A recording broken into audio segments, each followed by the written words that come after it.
Ask your guardian about dents. Now, there's a story to pass the time while one is dying of hunger." He left in a huff, the sound of his cane gradually diminishing as it clacked across the floor of the reception room beyond. For a moment, the library was quiet. Constance glanced over at Pendergast. His eyes were lingering on the doorway through which Bertin had just exited. Then he turned to Constance. "Bertin is certainly an audacious fellow. Pay no attention. By the time we reach the main course, his good cheer will have returned, I assure you." "What did he mean by a story about dents?" Constance asked. Pendergast hesitated. "You wouldn't care to hear it, I'm sure. It isn't pleasant, and it involves my brother." A brief, unreadable look passed over Constance's face. "That only whets my interest more." For a long time, Pendergast did not speak. His gaze went very far away. Constance said nothing, waiting patiently. Finally, with a deep breath, Pendergast began. "You know the children's fable of the tooth fairy?" "Of course. When I was a child, my parents would slip a penny under my pillow in exchange for a tooth. When they had any money, that is." "Quite. In the French Quarter of New Orleans, where I spent much of my childhood, we had that same quaint legend, except we also had an additional or perhaps parallel legend to go with it." "Parallel?" "A few of the young children in our neighborhood believed the usual fantasy, as you've just described it, but the majority believed something quite different.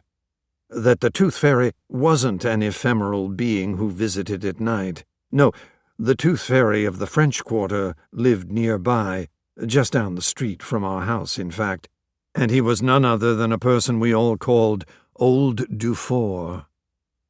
"Dufour? A French name? Of the oven? I believe that would be the equivalent of baker in English." "His full name was Maurice Dufour, and he was a recluse of ancient and uncertain age who lived in a decaying mansion a few blocks away on Montegut Street. He probably hadn't been out of his house in 50 years. I have no idea how he managed to eat. As children, we sometimes saw his hunched shadow at night moving against the dimly lit windows of his domicile. Naturally, the neighborhood children told all sorts of wild and frightening stories about him, that he was an axe murderer, that he ate human flesh, that he tortured small animals.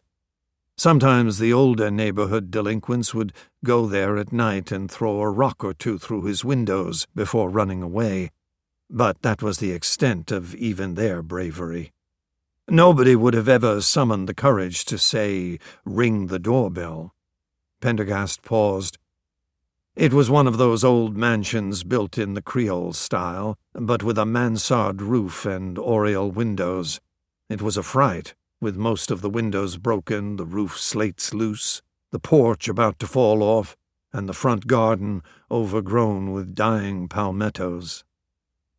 Constance leaned forward, a look of growing interest in her face. "How this particular tooth fairy legend got its start, nobody knew.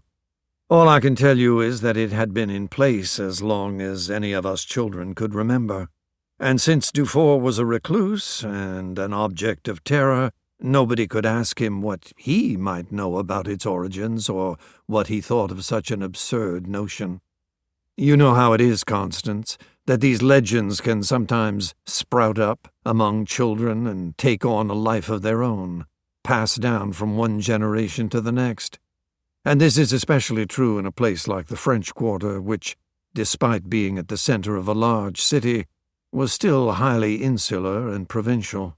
French remained the language of the old families, and many people didn't even consider themselves American. In many ways it was cut off from the outside world where Creole superstitions and strange beliefs, many of them very old, were allowed to flourish and spread and suppurate. Pendergast gestured toward the library's empty doorway. "Take our famished friend. He is a perfect product of that insular..."